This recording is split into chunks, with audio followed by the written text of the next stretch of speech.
నమస్కారం. నా పేరు శ్రీరామ్ శర్మ. ఇప్పుడు ఆధార్ కార్డులోని భర్త పేరు కానీ తండ్రి పేరు కానీ రాయడం కంపల్సరీ కాదు అని ఒక ప్రకటన విడుదల చేసింది. ఈ ఆధార్ కార్డులో 12 సంఖ్యలు ఉంటే సరిపోతుంది ప్రతి భారతీయుడికి. ఈ ఆధార్ కార్డు వలన వందల సంఖ్యలో అందిస్తోంది సేవలు. ఈ సేవలన్నీ ఆధార్ కార్డు ఉంటేనే అందుకోగలరు. అందుకని కంపల్సరీగా ప్రతి భారతీయుడు ఆధార్ కార్డు తీసుకోవాల్సిందే. Banking services, pensions, scholarships, SIM కార్డులు ఆధార్ కార్డు లేకపోతే ఇవ్వరు. అందుకని ఇప్పటికైనా ఆధార్ కార్డు లేని వాళ్ళు వెంటనే అప్లై చేసుకోండి, లేకపోతే కష్టాలు పడే అవకాశం ఉంది. ఆధార్ కార్డులో తండ్రి పేరు కానీ భర్త పేరు కానీ మెన్షన్ చేయడం కంపల్సరీ కాదని ఉదాయ్ తెలియపరిచింది. కాబట్టి ఆధార్ కార్డు లేని వాళ్ళు వెంటనే తీసుకోండి.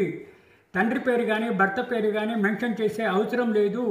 మీరు మెన్షన్ చేయదలుచుకుంటే చేసుకోవచ్చు, లేకపోతే చేసుకునే అవసరం లేదు అని ఒక ప్రకటన విడుదల చేయడం జరిగింది. అందుకని నా రిక్వెస్ట్, ఆధార్ లేని వాళ్ళు వెంటనే అప్లై చేసి బెనిఫిట్ పొందండి. ఫ్యూచర్లో చాలా కష్టాలు ఉంటాయి ఒకవేళ ఆధార్ కార్డు తీసుకోకపోతే. Thank you.